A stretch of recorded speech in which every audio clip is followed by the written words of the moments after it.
Hello everyone, हम लोग discussion कर रहे थे बैलेंसिंग ऑफ रेडॉक्स रिएक्शंस।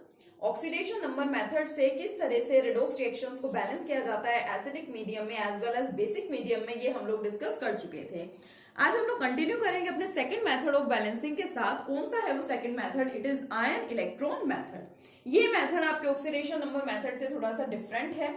क्या हमें यहाँ पे करना है? ऑक्सीडेशन नंबर मेथड में हम लोग सबसे पहले ऑक्सीडेशन नंबर्स फाइंड करते थे और फिर ऑक्सीडेशन नंबर्स को बैलेंस करते थे। यहाँ पे हमें ऑक्सीडेशन नंबर तो फाइंड करना है कि ताकि हमें पता चल जाए कि ऑक्सीडेशन कहाँ हुआ है, रिडक्शन कहाँ हुआ है, बट यहाँ ऑक्सीडेशन नंबर्स को बैलेंस नहीं किया जाता क्योंकि हमारा डिफरेंट मेथड है। It is not our oxidation number method, it is ion electron method.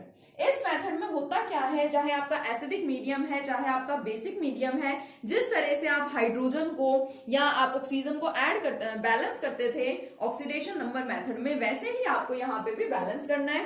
But difference कहाँ पे है? देखो, आयन इलेक्ट्रॉन है इस मेथड का नाम, तो इसके अंदर जो चार्जेस हम बैलेंस करते हैं, charges are balanced by adding electron. Electrons add करके हमें क्या करना होता है? यहाँ पे चार्जेस को बैलेंस करना होता है। तो सबसे पहले हमें वही करना है कि हम ऑक्सीडेशन नंबर्स फाइंड करेंगे of all the elements present over here.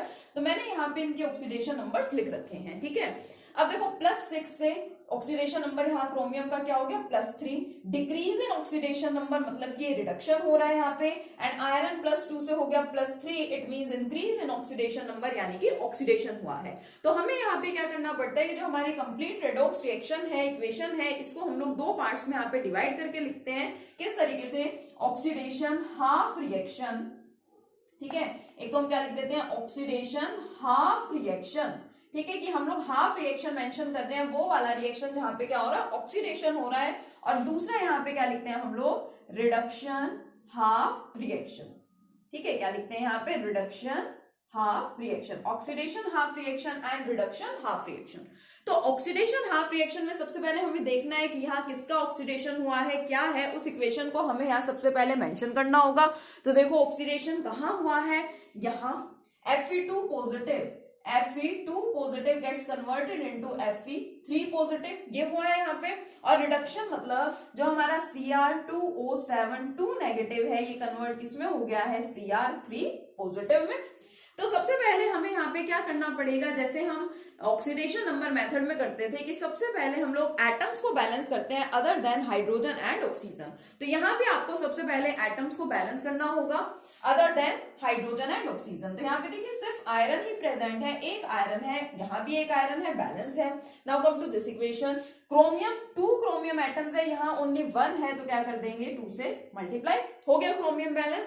उसके बाद नेक्स्ट किसको बैलेंस करें? ऑक्सीजन को। 7 oxygen atoms are present over here. तो ऑक्सीजन को बैलेंस करने के लिए देखिए, हमारा एसिडिक मीडियम है, तो ऑक्सीजन को बैलेंस करने के लिए हम लोग क्या करते हैं? वाटर मॉलिक्यूल्स ऐड करते हैं। कितने वाटर मॉलिक्यूल्स ऐड करने पड़ेंगे हमें? 7 वाटर मॉलिक्यूल्स, क्योंकि यहाँ पे 7 ऑक्सीजन है।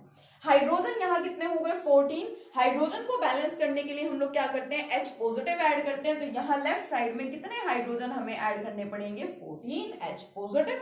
हो गया बैलेंस। दोनों इक्वेशंस में, दोनों हाफ रिएक्शंस में हमारे सारे एटम्स बैलेंस हो गए। हाइड्रोजन ऑक्सीजन भी बैलेंस हो गया और इसके अलावा जो और अदर एटम्स थे वो भी हमारे बैलेंस हो गए। Now we have to balance the charge by adding the electrons. अब हम लोग चार्ज को बैलेंस करेंगे, लेकिन किस तरीके से? इलेक्ट्रॉन्स को ऐड करके। देखो, यहाँ लेफ्ट साइड में कितना चार्ज आपको दिखाई दे रहा है? +2। राइट साइड में कितना चार्ज आपको दिखाई दे रहा है? +3। कितने का डिफरेंस है? यहाँ पे 1 का डिफरेंस है। इट मींस हमें 1 इलेक्ट्रॉन ऐड करना पड़ेगा। किस डायरेक्शन में हम 1 इलेक्ट्रॉन ऐड करें? अगर मैं यहाँ पे देखो, लेफ्ट साइड में है +2, राइट साइड में है +3। अगर मैं लेफ्ट साइड में एक इलेक्ट्रॉन ऐड कर दूं तो इलेक्ट्रॉन के ऊपर तो होता है negative charge, plus minus minus, इधर चार्ज कितना रह जाएगा? +1। +1 तो मुझे नहीं चाहिए। इस साइड, राइट साइड में अगर मैं एक इलेक्ट्रॉन ऐड कर दूं तो प्लस माइनस माइनस, कितना चार्ज बचेगा यहाँ पे? +2। तो दोनों चार्जेस क्या हो जाएंगे? बैलेंस हो जाएंगे। इट मींस यहाँ राइट साइड में मुझे क्या लगाना पड़ेगा? Fe2 positive gives Fe3 positive plus electron. हो गया आपका charge balance oxidation half reaction में। Now come to the reduction half reaction. इसके अंदर देखो, चार्ज अच्छे से काउंट करना, लिख लिया करो अलग से। एक हाइड्रोजन के ऊपर चार्ज है सिंगल पॉजिटिव, ठीक है, 1 पॉजिटिव चार्ज है। हमारे पास 14 हाइड्रोजन आयंस है, मींस 14 हाइड्रोजन पे कितना चार्ज होगा? 14 प्लस का 14 चार्ज, प्लस इसी के साथ हमारे पास ये भी है डाइक्रोमेट आयन जिसके ऊपर -2 चार्ज प्रेजेंट है यानी -2। सो लेफ्ट साइड में हमारे पास टोटल चार्ज कितना है +12। राइट साइड में कितना चार्ज है, वाटर पे तो है नहीं, एक क्रोमियम पे चार्ज है 3 पॉजिटिव, 2 क्रोमियम्स पे कितना हो जाएगा 6 पॉजिटिव। तो लेफ्ट साइड में चार्ज है 12 पॉजिटिव, राइट साइड में कितना है 6 पॉजिटिव। बैलेंस कैसे करेंगे, 6 का डिफरेंस है, लेफ्ट साइड में क्या कर देंगे 6 इलेक्ट्रॉन्स ऐड कर देंगे, सिंपल। तो इसको कैसे लिख सकते हैं, देखिए Cr2O7 2 negative plus 14H positive plus 6 electrons. अब आपके चार्ज यहाँ पे क्या हो गए, बैलेंस हो गए दोनों इक्वेशंस में। Gives 2Cr3 positive plus 7 molecules of water. ठीक है, अब ऑक्सीडेशन हाफ रिएक्शन अलग लिख रखा है बैलेंस करके, रिडक्शन हाफ रिएक्शन अलग लिख रखा है बैलेंस करके, बट हमें तो क्या लिखनी है, हमें तो कंप्लीट रेडॉक्स रिएक्शन यहाँ पे मेंशन करना है। तो हम क्या करते हैं, ओवरऑल रेडॉक्स रिएक्शन देखो कैसे लिखते हैं। Now we have to write overall redox reaction, मतलब कि क्या करेंगे, दोनों को कंबाइन करके लिख देंगे। दोनों रिएक्शंस को कंबाइन कैसे करते हैं, इसके लेफ्ट साइड में इसकी लेफ्ट साइड ऐड कर दो, इसके राइट साइड में इसकी राइट साइड ऐड कर दो। बट ऐड करने से पहले एक कंडीशन है, that the electrons present in both the half reactions must also be balanced. दोनों इक्वेशंस जो है आपके पास, इनके अंदर भी इलेक्ट्रॉन्स क्या होने चाहिए, बैलेंस होने चाहिए। यहाँ 1 इलेक्ट्रॉन है तो या तो यहाँ भी 1 ही हो, यहाँ 6 इलेक्ट्रॉन्स है तो यहाँ भी क्या हो 6 ही हो।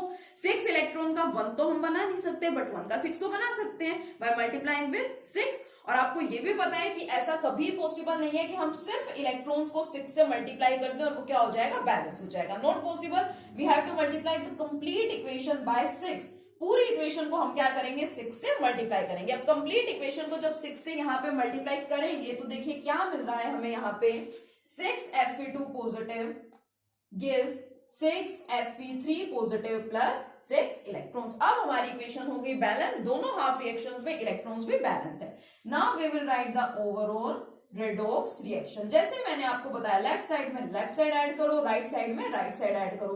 तो देखो क्या मिलेगा मुझे यहाँ पे 6Fe2 positive plus Cr2O7 2 negative plus 14H positive plus 6 electrons हो गई लेफ्ट साइड।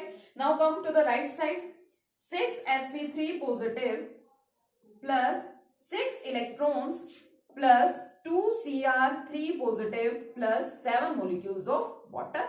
लेफ्ट साइड में राइट साइड में दोनों साइड्स में 6 इलेक्ट्रॉन्स प्रेजेंट है तो क्या हो जाएंगे, कैंसिल आउट हो जाएंगे, एक दूसरे को न्यूट्रलाइज कर देंगे। तो 6 इलेक्ट्रॉन से 6 इलेक्ट्रॉन्स कैंसिल। अब जो बच गया, this is our required balanced equation. जो इक्वेशन हमारे पास मिली है, हमें मिली है 6Fe2 positive plus Cr2O7 2 negative plus 14H positive gives 6Fe3 positive plus 2Cr3 positive plus 7 molecules of water. Now this equation is our required balanced redox reaction or redox equation. ठीक है, हमें अच्छे से ध्यान देना है कि आयन इलेक्ट्रॉन मेथड हम किस तरह से करेंगे, चाहे एसिडिक मीडियम हो चाहे बेसिक मीडियम हो, इसको करने का यही तरीका होता है। ठीक है, किस तरीके से आप वाटर ऐड कर रहे हैं, मींस हाइड्रोजन ऑक्सीजन बैलेंस करने के लिए किस तरह से आप हाइड्रोजन बैलेंस करते हैं, जैसा रूल जैसा मेथड आपने ऑक्सीडेशन नंबर मेथड में देखा था वही यहाँ पे आपको फॉलो करना है। बस ध्यान रखना है कि यहाँ पे चार्ज को बैलेंस कैसे किया जाता है, बाय एडिंग इलेक्ट्रॉन। तो आपके दोनों इक्वेशंस, दोनों टाइप के मेथड्स हो चुके हैं, दोनों मेथड्स आप पढ़ चुके हैं, oxidation number method as well as ion electron method. ठीक है, तो आपको इनकी इक्वेशंस अच्छे से प्रैक्टिस करनी है। उसके बाद नेक्स्ट लेक्चर में मिलेंगे अपने नेक्स्ट टॉपिक के साथ। Okay, thank you.